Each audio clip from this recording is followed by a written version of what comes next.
I wanted to have my own web series, so here it is.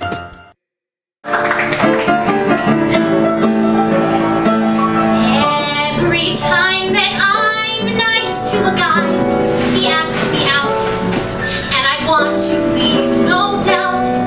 So I say, I'm not interested in you. I am really not interested in you. Stop asking me out. Stop saying you care. I like you as a friend. Please do not despair. But what I say couldn't be more true. I will never be interested in you. Yet he thinks there's a chance he can change my mind. But really, I think he's going to find he's mistaken. For my heart can't be taken by force or sheer will. And I'll tell him still, I'm not interested in you. I am really not interested in you. Stop asking me out. Stop saying you care. You're fun and sweet, I know, but life is unfair. And what I say couldn't be more true. I will never be interested in you. Yet he'll argue and swear I'm his reason to live. Although I have never tried to give him a cause to. He even loves my flaws too. Yes, I am adored, but he has ignored my response. No, not if you were the only man left alive. No, not even if you wait for 5 or 6 or 7 years or decades. No, give up hope. It's not in your horoscope. Open up your ears. I'm not interested in you. I will never be interested in you. Stop asking me out. Stop saying you care. Let's be honest here. Reciprocated love's rare. And what I say couldn't be more true. I will never be interested. I'm not interested in you. I will never be interested in you. Stop asking me out. Stop saying you care. I think you're really cool, but I don't want you down there. And what I say couldn't be more true. I will never, not ever, ever, not in a million, not in a billion, not in a bazillion years, be interested in you.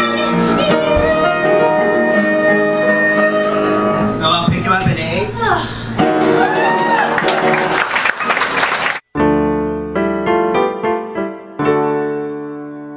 Most people have wanted someone who didn't reciprocate. And most people have been wanted by someone without reciprocating. It's the circle of unrequited love. Though actually it's more like an infinite chain of people pining while being pined after. Personally, I've pined after many girls, some for days, some for weeks, some for years. Most of them were oblivious, but at least one took advantage. She had so many guys obsessed with her and had no problem using us for whatever she could get. Free meals, free movers, free massages without the happy ending. And instead of giving us a chance, she dated assholes and then wondered why they weren't nice.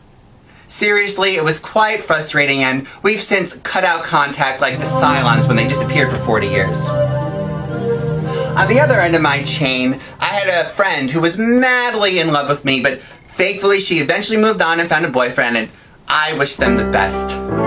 Most girls love a challenge, and I find they go for guys who are aloof or apathetic or emotionally unavailable, perhaps even gay or married.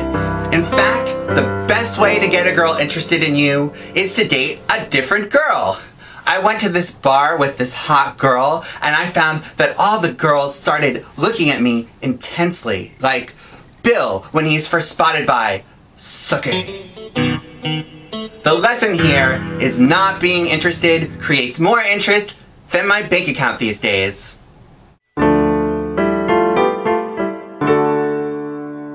So I worked for a summer with this guy who didn't pay me much attention, that is until he moved to the city.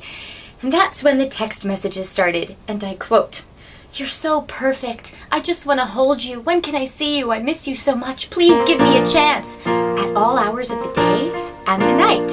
Very flattering, yet creepy. But I thought, why not give him a chance? It would be good karma, right? Because then if I'm nice to him, maybe someone that I'd been pining over would be nice to me. You know what I'm saying? So I text him and I say, "Hey, let's go see a movie." And he texts back, "Can't. don't have any money, don't have a job. Well, that's sexy and appealing. Okay, but I get it. So I say, let's hang out in Central Park. It's free and fun. He completely ignores those suggestions and then texts, just come over to my apartment where we can watch a movie and I'll hold you in my arms all night long. Yeah, I'm not just gonna go to your apartment or invite you to my apartment when we haven't even had a proper date, because you're certainly not charming me via text message. But anyway, one night I'm sitting in my apartment and I'm feeling kind of down on myself and I need a boost to my ego, so I text him, come over.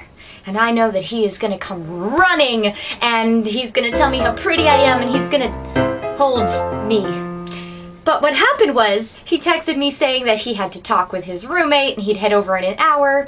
Anyway, many hours pass and I realize that he is not coming. What does come is a text message that says he got held up with his roommate and I'm so wonderful and he just wants me so badly. Can we hang out tomorrow night instead? No, we can't hang out tomorrow instead. Guys, here's the thing. Don't pursue something that you can't handle, because I'm not interested in you unless I get really desperate. And when that little window of opportunity happens, you better not wimp out.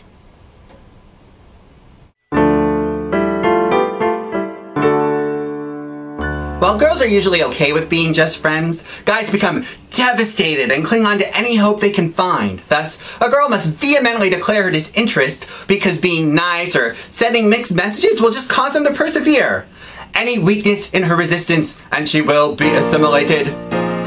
A lot of girls lead guys on without even realizing it. I thought this actress was flirting with me on the Facebook. She used a lot of exclamation points and left a winky face on my wall, but it turned out she was just really excited to be working with me. In other words, we both wanted different kinds of jobs. Some guys don't take no for an answer or come on too strong. One of my friends moved across country to get away from a guy. Another friend was into this guy in the first date, until he invited her to his grandmother's birthday party the next day. Finally, one of my friends added this mild acquaintance on the Facebook, and the next time they met in the real life, he asked her if she had any birthday plans for July 19th. I guess to prove he knew when it was, even though it was 6 months away. She defriended him faster than Buffy slaying a vampire. The clearest sign of disinterest I received was when I invited this girl out to 2 New Year's parties when she told me she was planless. My first clue that she was not interested in me was when she asked, will there be any cute guys for me to kiss at midnight? The clearest sign of interest I witnessed, unfortunately, was not directed at me. I was at this bar and I really wanted to talk to this girl more, but she would not leave this guy's side and she kept stroking his arm and smiling and laughing.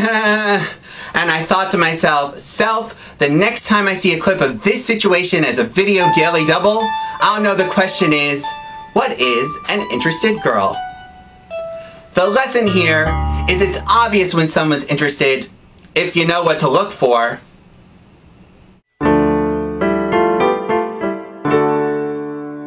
Season 1's moral is dating woes are unavoidable, but with astute observation, you might just succeed one day.